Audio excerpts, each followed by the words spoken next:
Welcome to today's webinar. My name is Eric Schneider, and we're going to be talking about how much does solar cost. Little introduction for ourselves here. I am the Director of Business Development here, and I've been leading the marketing and business development functions for Straight Up Solar since 2019, working on community partnerships such as our group buy Grow Solar programs like Grow Solar St. Louis, Grow Solar Metro East, and also in charge of a lot of the marketing efforts here at the company. Patrick Schaff is our product developer. He's a 6-year veteran of our company and one of our more knowledgeable educators on residential and small commercial solar PV system. He has a bachelor's of science in renewable energy from Illinois State University, and I think you guys are really going to enjoy the amount of knowledge that he's going to pass along about how the components of a solar system and how it affects your cost here. A little background about Straight Up Solar. We were founded in 2006. We serve Illinois and Missouri. We're headquartered here in Maryland Heights. We also have an office in Bloomington, Illinois, and we service Southern Illinois in the Carbondale region. We were founded in 2006 by Dr. Dane Glick. He's on the far left here with the beard behind the woman with the orange hair, if you can see that. He founded the company in 2006 because he really wanted to expand the notion of caring beyond his medical practice. Dane is an orthopedic surgeon, and when he was doing his residency in Western Kentucky, he was very much concerned about the mountaintop removal that was going on in that community, how it was affecting the air quality of Western Kentucky and the lives of the miners in that town here. So when he moved up to St. Louis, again, he wanted to extend the notion of caring beyond his medical practice into the community. He thought renewable energy would be a good way to do that. So when he opened up the phone book in 2006 and wanted to install solar on his system, there were no solar contractors. So Dane, being a pretty smart guy, got a hold of the NABCEP certification booklet, studied to be a solar installer, passed the test, put the panels on his roof, worked out pretty well. Before you knew it, he got a couple guys in a truck. They're doing an installation here, an installation there, and he's now grown the company to 1,700 installations to date here. The NABCEP certification I mentioned stands for the North American Board of Clean Energy Professionals. So if you are looking for any solar company, I encourage you to check out the number of NABCEP certified people they have. I'm NABCEP certified, Patrick is. We have over 48% of our employees are NABCEP certified. So really proud of that distinction. We're also proud to be a certified B Corporation, joining companies like Patagonia and Ben & Jerry's and New Belgium Brewery, all forming together for business to be a source for good in the world here. So we're evaluated by a third party to making sure that we are putting people and planet before our profitability here. Couple other aspects of Straight Up Solar I want to pass along before we dive in today's webinar. We sell REC solar panels, which means that we can provide a 25-year warranty on our panels, and we do a 10-year workmanship and a 10-year production warranty. We won't get into warranties in this webinar, but Patrick sure can talk about them at another time or even in our Q&A session here. So with that, let's talk about the topics we're going to cover today. We're going to talk about, first and foremost, setting goals for your solar PV system, the equipment and cost factors and consideration that goes into designing a proposal and figuring out how much a system will cost. And then once you have kind of that total estimate of the cost, there are incentives that are going to lower your cost at the federal and state level. And then we'll talk about how you can get started and then a question and answer session. So again, drop your questions in the chat and we can answer them a little later in the program here. So with that, I'll turn it over to our project developer, Patrick Schaff, to get us started. All right, thank you very much, Eric. So first, we want to cover kind of how solar does work at a very basic level. You see the diagram here on the screen. It's the solar array collects photons from the sun. Those photons will excite electrons inside of the solar panels, and it creates electricity. But it's electricity that's created in direct current or DC energy. So those electrons flow from the panels to the inverter, which actually flips it over to alternating current, which is usable by the home. And anytime that the home is not using the amount of energy generated by the panels, it will flow backwards through the meter. So that's where you see number 3 here with excess solar electricity. Anytime you produce more than you're using, the excess is shared with the utility. So it flows backwards through the meter. Your neighbors will get that, and they assume it's from Ameren, and they pay Ameren for that electricity. But all the while, in most utilities, it really is kind of dependent on the utility, you will gain a credit with your utility. And so on that next month's bill, you should have a net credit if you produce more than what you had consumed. And number 5 is monitoring. You're able to check and see what the system is producing daily, weekly, monthly, lifetime, and actually as years go on, you can compare one year versus the other. And you can even, in some cases, check the consumption of your home against the production of the electricity.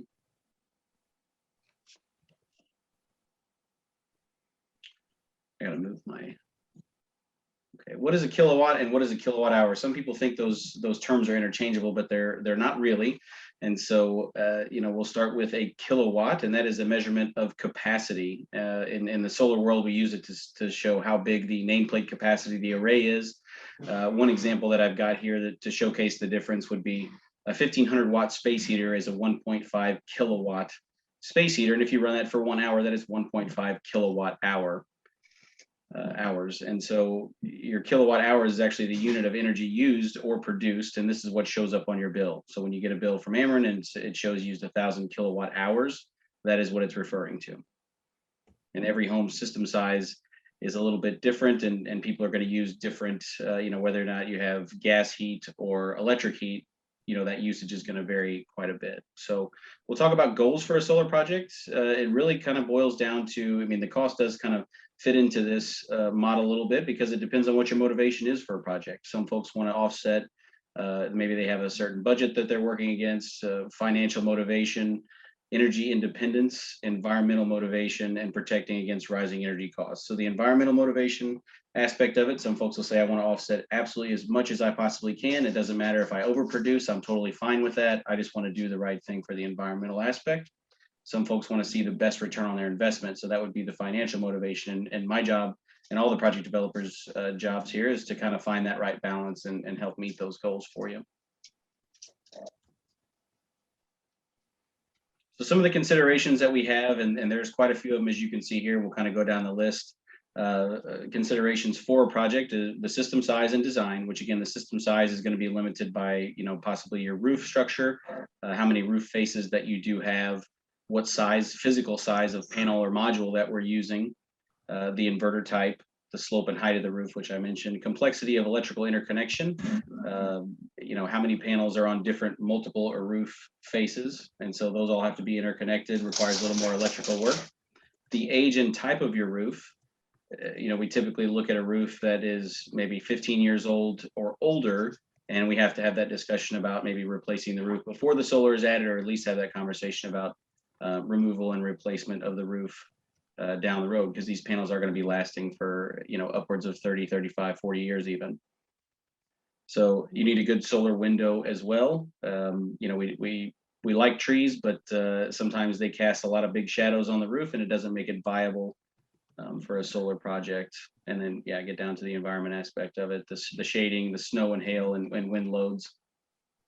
And then of course critters, squirrels.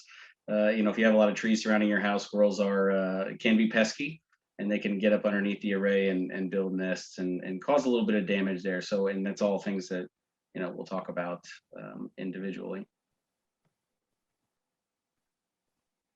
And what are your energy goals? So we talked about the goals earlier. How much energy do you use? How much energy do you want the solar to offset? How long do you plan to stay in your house? And does your utility limit energy generation? So those are 4 factors about the energy goals. Another thing would be, do you have any long-term plans for the house in terms of adding any additional consumption? So an electric vehicle. So if you tell me, hey, here's my bill for the last 12 months, but I'm buying an electric vehicle in 3 months' time. Here's roughly how many miles I'm going to drive it a year, et cetera. We can kind of get a good ballpark idea of how much solar would be needed to offset that additional energy. Another one would be like a pool, hot tubs, converting your gas or water heater to an electric water heater, and the same thing goes for your furnace. All these things are considerations that we'll discuss to kind of help meet those goals.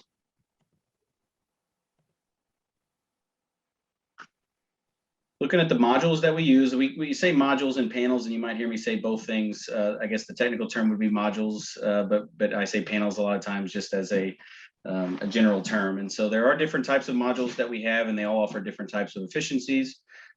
We have monocrystalline, which is a single type of silicate used. Polycrystalline is multiple types of silicate used. And then thin film is probably the least efficient of the 3, but it is also the least expensive of the 3. And so they all have their benefits and their own applications where they make perfect sense to install.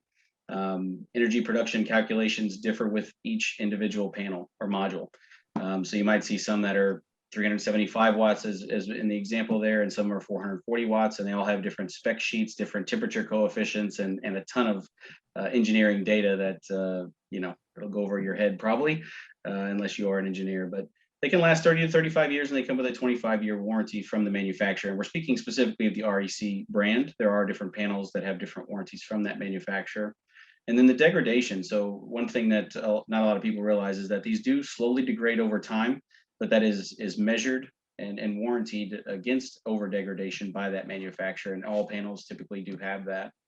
And so I think for the RECs on a lot of their panels, it's going to be 0.5% per year. And so that's all included in the proposal that we present to you. It's all calculated and modeled for you to see, you know, where that production is estimated to be in year 15 or year 23 or year 30. Another thing that can affect the cost of a system is the type of inverter that you would choose to use. They each, you know, same thing with the modules. They all have their own perfect setup where they're working just great. There's a micro inverter, which is just like it sounds. It's one small inverter that goes on the back of each individual panel, and those all feed into a central unit, a central computer unit that will monitor or track all the data. And there is a string line inverter, which is, I don't like using this term a lot, but it's somewhat like a string of Christmas lights, I guess, where all the panels are wired up in series, and they all feed to this central inverter. And again, they all have their different applications. If you have a south-facing roof with no shade, a string line inverter would be just fine. If you're using multiple roof faces and possibly some shading issues that you might have from trees surrounding your home, then a microinverter would be the way to go. They carry different warranties, they have different pricing, and so those are, you know, a consideration for, you know, your project specifically, and we'll definitely talk about that.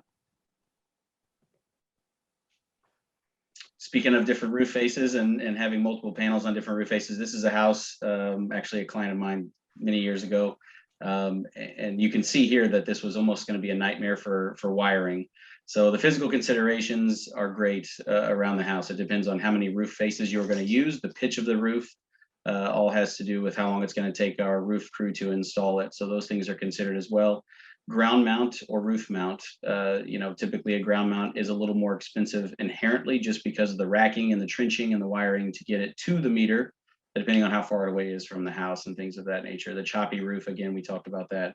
Multiple roof faces means that we have to kind of go into the attic and combine all these wires to go down to the meter of the panel. And then obstructions on the roof, whether it be a chimney, a bathroom vent, a heater vent or something like that. And then, of course, we talk about the squirrels again. Those are things that you have to take into consideration when designing a system. Talk a little bit about batteries just briefly here. So you might need batteries, you might want batteries if you want more energy independence. If you need uninterrupted power, the batteries nowadays are pretty technologically advanced. And so I think they transfer energy over with that automatic transfer switch within a blink of an eye. I mean, it's like 0.04 of a second or something. So you don't even really notice the power has gone out. And if you don't get full net metering from your utility, and that's more or less for the Illinois cooperatives, some of those don't offer full net metering. And so we can, again, get in more detail about that later. Or if you pay time of use or demand charges. So some utilities are kind of shifting towards those rates where you might pay more for energy in the afternoon. In a battery situation or having a battery backup, you might be able to offset that by using that stored energy in the battery during those peak hours and saving some of that money. And it really is just dependent on your utility.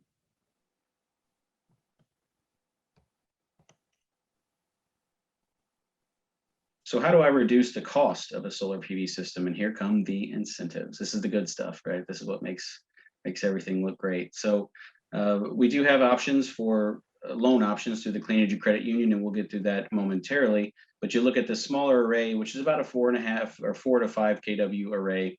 The cost is estimated to be about $15,000. You're looking at $10,255 after the incentives. On a 20-year loan, that's about $74 per month.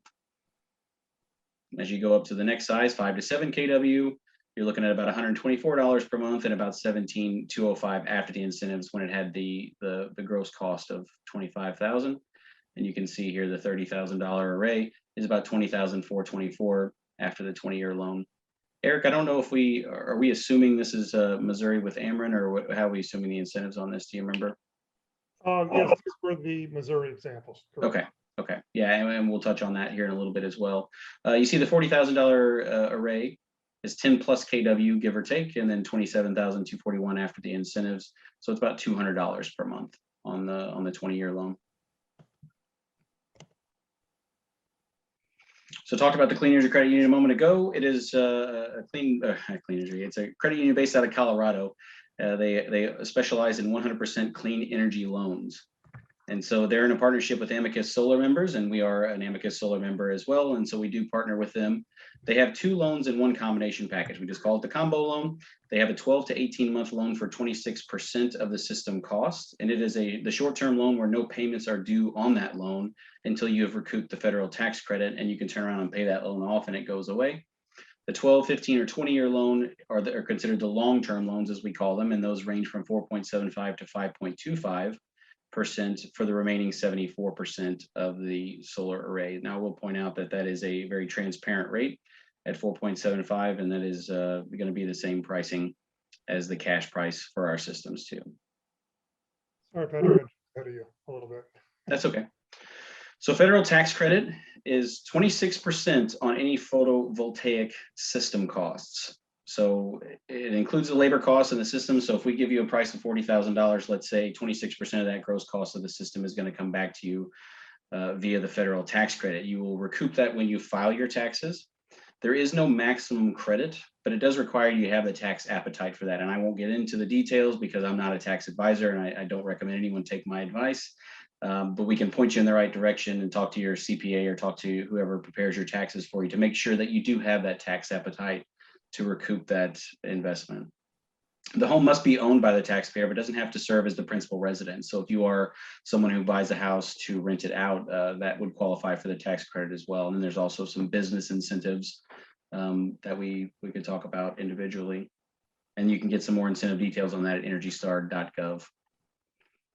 Ameren Missouri offers a 25-cent per watt rebate. It's pretty straightforward there. If you have a 10,000 watt system, as the example shows, $2,500 is what Ameren Missouri will write you a check for within about 90 days of the system being installed. And that is actually going to be running through December of 2023. So anybody in Ameren Missouri territory, when you install a solar array, they will give you 25 cents per watt.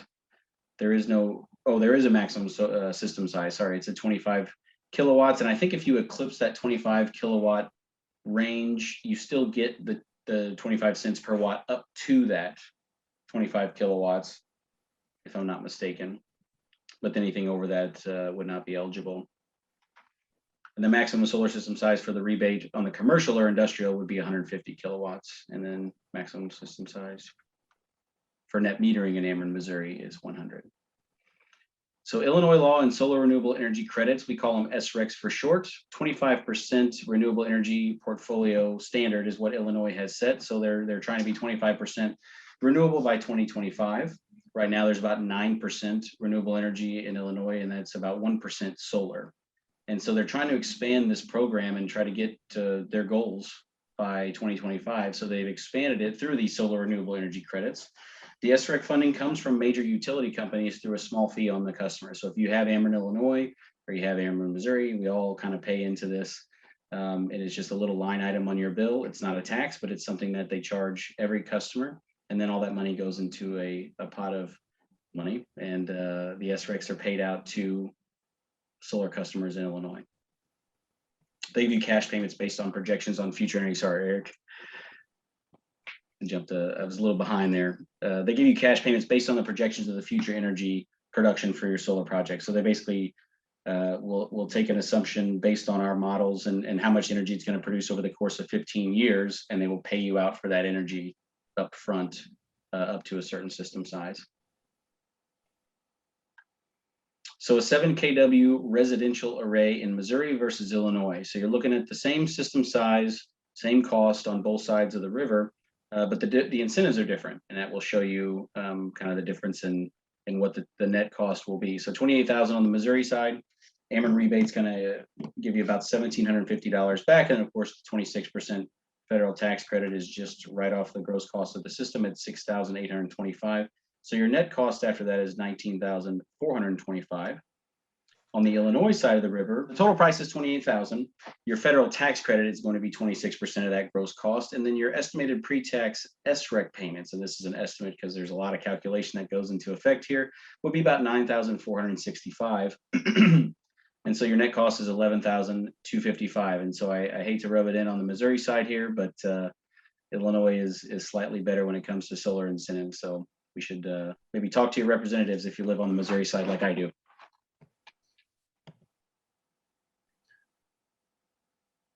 And so Eric will tell you how we get started in terms of finding out what your specific application will look like and setting yourself up with me to get a proposal put together, have a consultation.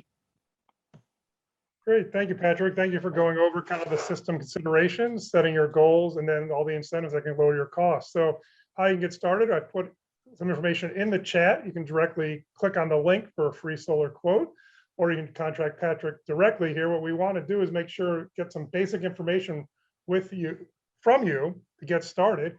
We share that information with our solar support specialist. That is 12 months of your energy bill and a good look at your house. We can do this all remotely here through Google Maps. We can get a sense of kind of where your house sits, its orientation, some of the shading aspects of it. If you think that solar is going to kind of fit with your energy environmental goals, Patrick and our project developers will work with you to set up a customized plan. So Patrick has the ability through a program called Helioscope, where you can actually map out panels on your roof and can actually estimate how much energy generation will occur at your site based on the orientation of your roof, the size of your roof.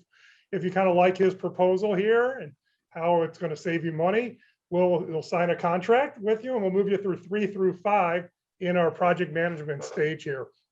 Right now, when you sign a contract, we're about 12 to 16 weeks out before installation. So this is really kind of a good time to get started, which means that you will be installed, maybe February of 2022, but the peak solar times really start from March to October. We're just kind of ending peak solar season right now. So getting started now, you will definitely be able to take advantage of all the incentives and get it ready for the 2022 solar season here. So our project manager, we are a turnkey solar installer, which means that our project managers will do the design work, the engineering work, the drawings that will then be submitted to your building official, to your electrical inspector. We handle all that work. We'll stand in line at the permitting office for you. We'll design it. We'll make sure you all get approved here. And once you get approved, we'll set up a date to get it installed from our highly trained crew. Again, most of our crew is NABCEP certified. That's all they do. Solar day in and day out. They're local here in the St. Louis region or in the Bloomington region,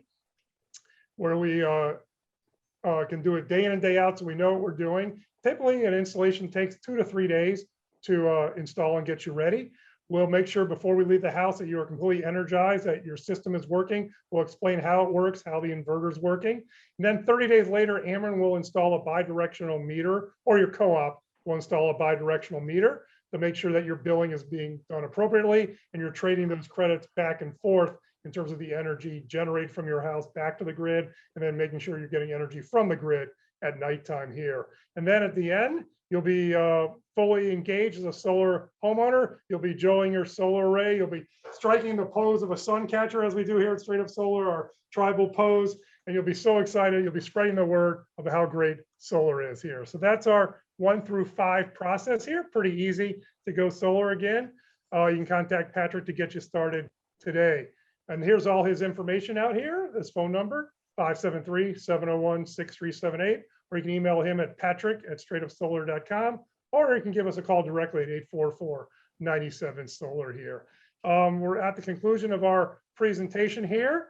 Feel free to drop some questions in the chat. Patrick, we do have some questions here that I'd like to share with you, if you don't mind. Sure. Patrick, you talked a lot about utilities and kind of knowing where utility is. Can you give us some specific examples of how utilities may limit or affect the size of your system? Sure. Yeah, it really depends on a couple things, what side of the river you're on. And then if it's a municipality or cooperative, Ameren, Illinois, Ameren, Missouri, some cooperatives out to the west in Missouri. So some utilities will cap it based on just a straight 10 kilowatt capacity. cap, and I don't recall those off the top of my head here, but I know those are on the Illinois side, where they might say anything over 10 kW is not going to be allowed. Some of them allow things, system sizes over 10 kW on a case-by-case basis. So if it's under 10 kW, it'll get approved, no problem. If it's over 10 kW, they may need to review it further, might take up to 90 days to be approved or denied. And so some of them have a system cap based on the amount of total usage you had last year. And then they have a formula, like Ameren, Missouri is known for this, where they have a formula that will plug in your 12-month usage history to, and then it'll spit out a number, and that's the system size that they would allow at its max. And I don't know why they do that, but some utilities just don't want you producing more energy than you should. And then again, on the other hand, there are utilities that have no cap whatsoever, and you can produce as much energy as you'd like. And so it just does depend on where you're at. Good question. Thank you, Patrick. We have another question. Ronnie, I think you raised your hand, but if you could drop your question in the chat, that's how we're taking the questions. So you just grab the chat at the bottom of your screen. There's a little chat icon. You can just type away in there. We have a question from Lindsay here. How does net metering work? Do they pay the same rate for what we give back as the rate we pay for what we use? That is also dependent on your utility, but by and large, the answer is no. Normally they pay what's called a whole avoided cost rate, or a wholesale rate credit is issued, and it's not really, the term pay doesn't really apply. So there's never a transaction of money. It's usually just a credit on your bill. I always use this example of if anybody here is old enough to remember the rollover minutes on the cell phones, free nights and weekends and all that stuff. But it's kind of like a rollover minute. If you don't use that energy in a given month, then they will put that on your bill as a credit, as a wholesale rate credit. And again, depending on the utility, that credit does vary. So I'll use Ameren, Missouri as an example. It's about 10.5 cents per kilowatt hour in Ameren, Missouri territory to buy the energy from them. And it's about 3 cents a kilowatt hour when they buy it back from you. But that only takes place at the end of your billing cycle. And most utilities are going to be about the same if they have a monthly net meter. Some of them have a yearly net meter as well, and some of them don't net meter at all. And so the wholesale rate credit is sort of the standard, and then you find some on the outside, some of them that are more so and less than that. Patrick, the question from Bonnie about the certification, the NABCEP certification. You want to talk a little bit about what that stands for and why it's important? Yeah, so I've heard it called different things: National Association of Board Certified Energy or Clean Energy Practitioners, or something of that nature. And so it's essentially a college-style course that is structured around solar. And you could do the installation professional, the sales professional, the associate level, and it all, they will have, I guess the length of the course and the difficulty of the course depends on which one you take. And I took the NABCEP associate to kind of get a basic level understanding. After I graduated college, it was very easy for me just to jump right in there and kind of continue on, because it is structured like a college course. We had a textbook, we took some notes and attended lots of webinar classes. And then at the very end, we sat through about an hour and a half long test to test our knowledge. And so that's my experience with it. Yeah, you're glad you did it after college. I had a lot of brain cell loss, so I actually had to study really hard to take the test. As soon as I got to the company, they said they were offering it, and I said I'm just going to jump right in while I'm still remembering all this stuff. But it teaches you kind of how to size the system correctly, and what are all the variables like we talked about today, which is some of the shading aspects, the pitch of the roof, how that impacts it, the latitude that you're at actually does impact solar production as well, and what angle you want the panels to be at in an ideal situation, how far to space panels out if you're in a ground mount, depending on the latitude and things like that. So it's a pretty detailed analysis and kind of run through of solar. Great. Well, thanks for dropping your questions in the chat. We have a couple other questions, Patrick, if you don't mind. Mm-hmm. You talked about battery storage. Tell me a little bit about you mentioned how much space heater uses, but what's the average size that a person tends to buy of a battery? Kind of how does that lay out in terms of an equipment purchase?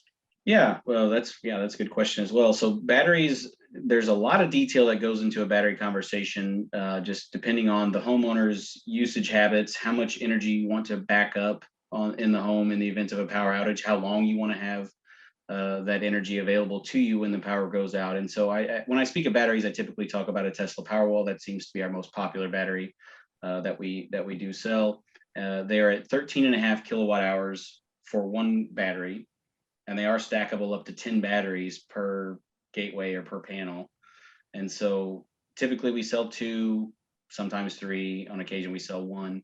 But yeah, it's just about what all you want to back up. So if you're going to run your whole house in terms of your AC unit during the summer months, you definitely want to go with at least 2, depending on the size of your home and the size of your air conditioning unit and how much power it draws. And even then, you have to be a little conservative with your power too, because that AC is drawing a lot of amperage, a lot of current, a lot of power, and you want to make sure you have power for the rest of the house. If the power would be out for several days. But the solar does kind of fill those batteries up. So as long as you're conscious of the usage, you can make that work where you can have power for an extended period of time. Usually one power wall offsets about 30 amps worth of power. So you're talking about outlets, refrigerators, freezers, ceiling fans, smaller loads. And if you do want to use it for something a little bit larger, I use a microwave as an example. Nobody's really going to back up a microwave, but maybe you would. It's 1500 watts for a microwave. So if you're using that power, that's draining a lot of power from the battery. And so you just have to be kind of mindful of what you're using. That's great. Now, Patrick actually went over some of the equipment in a solar PV system, the panels, the inverter. What typically gets replaced? Because solar systems last about 25, 30 years. What typically can get replaced in the life of a solar PV system? You're saying at the end of this 30-year period, what would be replaced? A lot of times, the basic infrastructure is already there. You've got the wiring, you've got your disconnect switch that the utility requires, you've got the breaker in your panel, which might not go bad over 30 years. Maybe it does. Maybe that's a small something to replace. But let's say that in 30 years' time, the panels have become obsolete and there's way better technology out there. You have all the basic infrastructure to put more panels on the roof. You would just remove those and then put them back on the roof. But yeah, they're warranted for 25 years. The life expectancy is between 30 and 40, I would say. But they do degrade slowly, as we mentioned earlier, and they would be producing, but just at a lesser clip. But that's really, I'm sure there's a lot of variables, down the road in terms of what size wiring that you used previously and what size wiring you need to use for the new system. But as it stands right now, I'd say just the panels and the inverter most likely would be at the end of that life cycle. The racking would still be good. And, yeah. Good. I want to go back to a slide. We have a question: what is the range in cost, including a battery backup for a solar system? So I'm going to go back. I can go back to our range slide here a little bit, but this did not include the battery backup. So Patrick, maybe you want to kind of add in a little bit of the average battery size to these prices, perhaps. Sure. Yeah. It's a little tougher conversation than just nailing down a price, but I would say ballpark it for, again, the Tesla Powerwall. So we have in-phase batteries available. We have Generac batteries available, and those are more adjustable, I guess, in their sizes, right? So the Tesla comes in 13.5 kilowatt hour chunks. So if you have 2 Tesla Powerwalls, you go from 13.5 to 27 kilowatt hours, whereas a Generac battery, you might be able to add it in like 3 kilowatt hour chunks. So they're a little less expensive. And you can kind of fine tune how much battery power you're wanting to offset or wanting to use to offset your loads. Again, just speaking of a Powerwall, about 17.5 for one. It is an economy of scale. And so a second Powerwall for the total project would probably be around 26, 27. And again, don't quote me on that, it's a ballpark, but that is, again, turnkey, just like the solar array. So where we walk out, everything is completely done and all the permits have been pulled and inspections have been had and things like that. And one interesting thing about storage is that it actually does qualify for the 26% tax credit when it is installed with a solar array. So that helps, kind of cover some of that cost. And it doesn't have to be installed in conjunction with, meaning at the exact same time. You can buy the solar now, and as long as this federal tax credit is still around, which would be just through the end of 22, you could install a battery at that time and still recoup the tax credit because it is installed with solar. Now, if you were to install a solar or battery standalone, that does not qualify for the tax credit. Great. If there's no other questions, we appreciate your time tonight and learning about how solar systems costs. I'll just kind of go back to the slide here. I want to thank Patrick Schaff for joining us today. Very knowledgeable Thank project you. developer. There's Patrick's contact information, patrick@straightupsolar.com, and his phone number, or check out our website. We have a lot of other great webinars on straightupsolar.com on our YouTube page. And I think Patrick's actually on there again about how we even size up a system. So you can watch him on a couple of other webinars that we have going on. So thank you very much for your time. Again, we appreciate educating you about solar. Feel free to give us a call anytime to make you guys more comfortable about the transition to clean energy. And again, with that, we'll call it a night. Thank you, Patrick, for your time, and thank you all for joining us tonight. Thank you. Bye.